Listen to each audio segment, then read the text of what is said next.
Olá, tudo bem com você?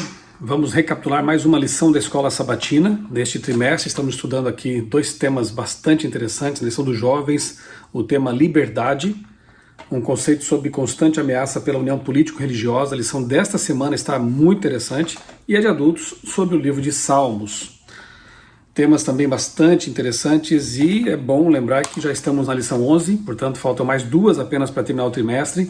Se você não fez a assinatura da lição ainda, é uma boa ideia, você vai receber em casa, no conforto do seu lar, sem preocupações, a lição todos os trimestres.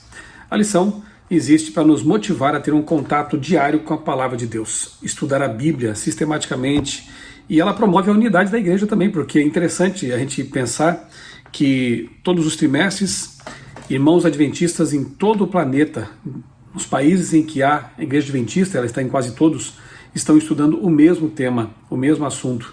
E isso, como eu disse, promove a unidade. A lição dos jovens, enquanto eu abro aqui, aproveite para se inscrever no canal, caso não tenha feito ainda isso, né? Acione o sininho para receber as notificações de novos conteúdos, novos vídeos. E compartilhe, dá um joinha também no vídeo aí. Isso aí, pelo que a gente sempre ouve falar, ajuda o YouTube a entender que o canal e os conteúdos são relevantes, né? E compartilhe os conteúdos também se você entender que eles são bons, vão edificar as pessoas, algum amigo, algum parente, enfim. A lição dos jovens, a lição 11, tem como título A Última Tirania. E a ilustração aqui traz o braço da igreja, a mão da igreja segurando a mão do Estado. E é justamente sobre esse assunto que a lição fala, né? Sobre a teologia do domínio, sobre a união das bestas, né? A besta religiosa e a besta estatal, a besta que sobe da terra, né? Como Apocalipse 13 a apresenta. Ela começa falando como um cordeiro, ela imita Jesus, ela tem aspecto democrático, republicano, de liberdade, mas a profecia diz que finalmente ela vai falar como um dragão, vai se comportar como Satanás, oprimindo, perseguindo e, se possível, até matando, né? É um tema bastante atual. Estamos vendo aí de novo, né, a teologia do domínio ganhando força, pessoas misturando religião com política. E note, isso não é um esforço apenas da direita, né, como alguns dizem, a extrema direita, a direita conservadora ou coisa parecida. Eu fui católico da teologia da libertação lá nos anos 90, fim dos anos 80. E eu vi muito também mistura de política com religião. Vi padres pregando abertamente sobre política na igreja, indicando candidatos da esquerda para serem votados pelos fiéis, enfim. Os dois lados, infelizmente, usam de maneira imprópria a religião para alcançar seus objetivos. Tanto a esquerda, aí principalmente via teologia da libertação, ou interferência do Estado em assuntos de religião, quanto a direita também, a direita conservadora, tentando fazer a mesma coisa, né? Na verdade, é o gramscismo aplicado dos dois lados, né? Gramsci já havia ensinado, né, em seus escritos que a revolução socialista não ocorreria pelas armas, não deu certo na União Soviética, então deveria ser feita pelas ideias, dominando assim a imprensa, a escola, as universidades, assim alcançaria o pensamento das pessoas e a revolução seria levada adiante sem armas. A direita, quando faz algo parecido pela teologia do domínio, na verdade está praticando a mesma ideia de Gramsci, né? Dominar, conquistando espaços, conquistando áreas e principalmente a política. Isso a Bíblia condena, isso nunca foi bom. Sempre que a igreja esteve unida à religião na história, houve perseguições, intolerância, especialmente perseguição de grupos minoritários que não concordam com essa união nefasta, né? Então, a lição dos jovens está propondo aqui a semana realmente uma discussão muito interessante e bastante atual também. Mas vamos então à lição dos adultos, lição 11, tem como título, aqui está, Anseio por Deus em Sião. Anseio por Deus em Sião. Salmo 84:2 é o verso principal da semana. A minha alma suspira e desfalece pelos átrios do Senhor. O meu coração e a minha carne exultam pelo Deus vivo. Esse salmo e outros textos mais falam de uma sede por Deus, de uma fome de Deus. Será que nós sentimos isso? ou a nossa religião está tão acomodada, tão morna, como diz Apocalipse, falando dos laodiceanos, né, que talvez estejamos assim numa rotina espiritual e nem nos damos conta mais de que realmente precisamos ter esse desejo de estar perto de Deus sempre, de estar nos átrios do Senhor. A lição nos convida a essa reflexão de querermos mais e mais de Deus. Sião é um lugar de bênçãos divinas e refúgio. Muitas vezes menciona-se Sião, paralelamente, ou mesmo de forma intercambiável com Jerusalém e o santuário, ou seja, a morada de Deus, né? O centro da obra divina de salvação para o mundo antigo. As bênçãos de Sião transbordam até os confins da terra, pois o Senhor e sua graça excedem os limites de qualquer lugar santo. Sião é a alegria de toda a terra, confirmando que toda a terra pertence a Deus. Na lição de domingo, o salmo para a leitura é 84, né? Versos 1 a 4, depois de 5 a 12, que fala justamente desse anseio, né, de estar perto de Deus. Um dia nos teus átrios, no teu santuário, vale mais do que 1000, né? Então o salmista ele expressa realmente esse desejo de estar perto de Deus. Eu quero ler aqui para você, no Salmo 84, o verso 11. Se você tem a sua Bíblia aí por perto, abra comigo. Salmo 84, no verso 11. É para ler o salmo inteiro. Imagino que você já deva ter feito isso em casa, né? Na sua casa. Portanto, eu vou ler só aqui o verso 11, que diz assim: porque o Senhor Deus é sol e escudo, o Senhor dá graça e glória, não recusa nenhum bem aos que andam retamente. Depois o 12 também diz: ó Senhor dos exércitos, feliz é aquele que em ti confia. O salmo nos convida a confiar naquele que é realmente digno de confiança, aquele que é o nosso escudo, nossa fortaleza, nossa proteção. Quem anda com Deus nesse nível não teme nada, não tem medo da perseguição, não tem medo sequer da morte, porque Deus é o nosso refúgio. Segunda-feira, ore pela paz de Jerusalém. Aí o salmo é o 122, de 1 a 5, né, que traz justamente aquele verso que diz assim: alegrei-me quando me disseram, vamos à casa do Senhor. Aplicando para o nosso tempo, né, a igreja, você se sente feliz em ir à igreja, em ir aos cultos, em estar ali onde a comunidade de Deus também se reúne para louvá-lo, para ouvir as mensagens dos pregadores, enfim, você se alegra de ir à igreja? Se você não se sente feliz em ir à igreja, frequentar, congregar com os irmãos, talvez alguma coisa esteja errado aí, né? Eu me lembro que ouvi certa ocasião uma história singela, acho que até já contei por aqui, de um irmão que estava faltando aos cultos, não ia mais à igreja, e aí o pastor foi visitá-lo para ver o que estava acontecendo com aquela ovelha.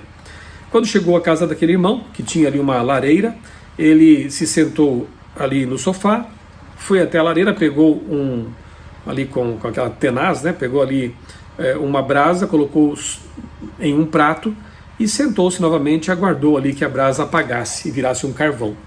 Não disse mais nada, saiu, e no sábado seguinte aquele irmão estava na igreja. Ele entendeu o recado, entendeu a ilustração do pastor. Quando nós vivemos sozinhos, longe da comunidade, nós podemos esfriar na fé, porque a comunidade existe para nos fortalecer. Estamos todos ali juntos, buscando os mesmos ideais, com a mesma fé, com a mesma esperança na volta de Jesus. Então, quando estamos na igreja, a nossa brasa ela se mantém acesa, aquecida. Pelo menos esse é o propósito da igreja, né? Um dos propósitos da igreja. Pregar o evangelho também, manter a fé viva dos crentes, daqueles que vivem em comunidade. E o Salmo 122, de 6 a 9, é um convite à paz e à harmonia. Oremos pela paz em Jerusalém. Tristemente, neste momento, precisamos orar até pela paz da Jerusalém literal, né, lá em Israel, pelas pessoas que estão envolvidas naquela guerra, pelos inocentes que estão sofrendo com aquele conflito de reação às obras, aos assassinatos, estupros cometidos pelos terroristas do Hamas. Toda guerra ela tem, infelizmente, suas vítimas, ela é algo que traz tristeza, em ambos os lados há pessoas sofrendo.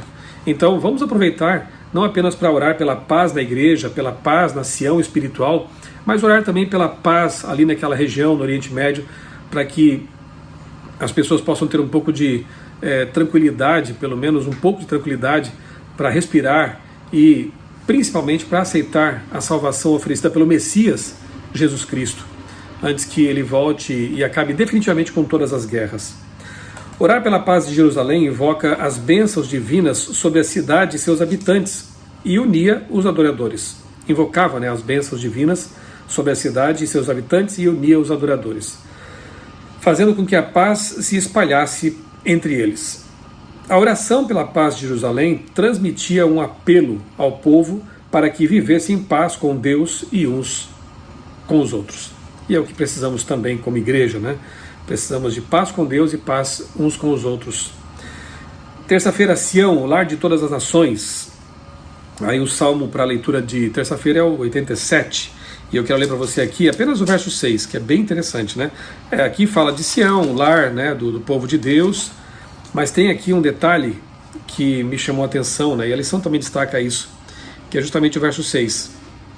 Falando de Sião, diz assim: o Senhor, ao registrar os povos, dirá: este nasceu lá.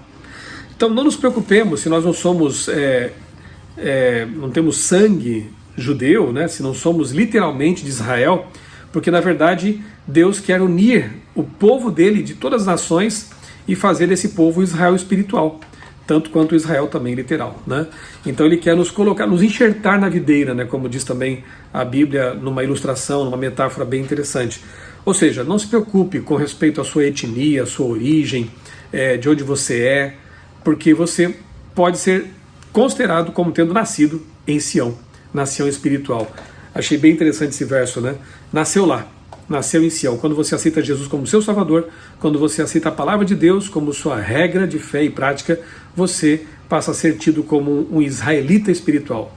Você é tido como tendo nascido em Sião. Deus não trata as outras nações como cidadãos de segundo nível. Mesmo que Sião seja retratada como o local de nascimento espiritual de todos os povos que aceitam o Senhor como Salvador, o registro dos indivíduos era feito de acordo com o seu local de nascimento. 3 vezes o Salmo afirma que as nações nascem em Sião, o que significa que o Senhor lhes dá uma nova identidade e lhes concede todos os privilégios dos legítimos filhos de Sião. Louvado seja Deus por isso, O retrato da prosperidade de Sião é reminiscência da visão do reino de Deus, que se torna uma montanha que enche a terra, como está lá em Daniel 2, E da parábola de Jesus sobre o reino que cresce e se torna uma enorme árvore que abriga as aves dos céus. Então, Sião ele se torna um grande monte, é uma ilustração provinda da Daniel 2 e das palavras de Cristo também, que ecoam essa ideia, de que é um reino que abarca toda a terra. Não vai ser um reino imposto pelos esforços humanos, como a teologia do domínio quer fazer, ou então pelos esforços de uma política de teologias de libertação. Não. O reino de Deus, o reino de Cristo não é desse mundo. Ele vem do alto. Ele vai ser trazido, implantado por Deus. Inicialmente, nós vamos viver 1000 anos com Jesus, nós sabemos disso, na Nova Jerusalém, e depois a terra será recriada para ser o reino eterno dos remidos. Então o reino de Deus é de Deus e vem de Deus. Quarta-feira, segurança e paz de Sião. O Salmo agora é 46. Então volte um pouquinho aí. O Salmo 46, eu quero ler para você aqui alguns versos. É muito bonito esse Salmo, Ele merece ser lido com atenção, com oração. Deus é nosso refúgio e fortaleza, socorro bem presente nas tribulações. Portanto, não temeremos, ainda que a terra se transtorne e os montes se abalem no seio dos mares, ainda que as águas tumultuem e espumejem, e na sua fúria os montes estremeçam. Há um rio cujas correntes alegram a cidade de Deus, o santuário das moradas do Altíssimo. Deus está no meio dela, jamais será abalada. Deus a ajudará desde o romper da manhã. Aí no verso 10, que é muito precioso, ele diz assim: aquietem-se e saibam que eu sou Deus. Depois o verso 11 diz: o Senhor dos exércitos está conosco, o Deus de Jacó é o nosso refúgio. Todos nós enfrentamos provações, tempestades, abalos em nossa vida, pode ser uma doença, pode ser uma crise financeira, pode ser uma situação em família, pode ser um desemprego, enfim, todos nós enfrentamos nossas lutas. E é nesses momentos especialmente que temos que nos lembrar que o Senhor é o nosso refúgio e nossa fortaleza. Mesmo que as águas espumejem e bramem as ondas ao nosso redor, nós temos um Deus forte, um Deus poderoso que cuida de nós. Um Deus que nos ajuda a atravessar as tempestades da vida. Essa é a segurança que encontramos no Salmo 46. Quando você passar por situações muito complicadas, lembre-se, aquiete-se, fique tranquilo. Lembre-se de que você tem um Deus todo-poderoso, é o Criador do universo. Que bom que nós temos esse Deus, que bom que nós pertencemos a Sião e um dia estaremos para sempre seguros no lar eterno, no reino de Deus, de glória, que virá com a volta de Jesus. Vamos terminar com uma oração? Querido Deus, maravilhoso Pai, muito obrigado, Senhor, por esses salmos inspirados que nos ajudam a lembrar de que nós não somos deste mundo, somos cidadãos de Sião, somos de Jerusalém, não somos de Babilônia, e que temos um grande Deus, maior que todos os problemas, lutas e dificuldades. Ajuda-nos, Pai, a confiar em Ti, a lembrar que Tu és nosso refúgio e nossa fortaleza, que tenhamos a segurança de que estamos sempre sob Teus cuidados. Nós oramos e tudo te agradecemos em nome do Senhor Jesus. Amém. Só quero lembrar você que acompanha o meu canal que agora em julho nós teremos uma viagem histórica, religiosa, uma viagem cultural. Pastor Roger e eu fomos convidados pelo Mapa na Mão, que é uma agência de turismo, para sermos os guias, palestrantes nessa viagem que envolverá Turquia e Grécia. Nós faremos aí os caminhos de Paulo e passaremos por algumas das 7 igrejas do Apocalipse. Realmente uma viagem muito inspiradora, muito enriquecedora. Se você tem interesse, depois aqui na sequência eu vou deixar o cartaz com as informações, o telefone da agência ali para você pedir mais informações. E se Deus permitir, em janeiro nós também estaremos com um grupo lá em Israel, Egito, Israel e Jordânia. E aí nós vamos conhecer esses lugares aí muito, muito ricos na história bíblica, inclusive o Monte Sião, né, literal, e outros lugares fantásticos que ajudam especialmente aqueles que amam a Deus e a Bíblia a ter o cenário ali na mente, no coração, o que vai enriquecer também a sua experiência espiritual. Então acompanhe aí as nossas informações nas redes sociais e se você quiser mais informações sobre essas viagens, essas 2 viagens especificamente, use aí o número que está no cartaz e peça informações, tá bom? Mande uma mensagem pelo WhatsApp e peça informações e com certeza você vai ser bem atendido ali, ok? Um abraço para você, Deus abençoe grandemente a sua vida e também a sua família.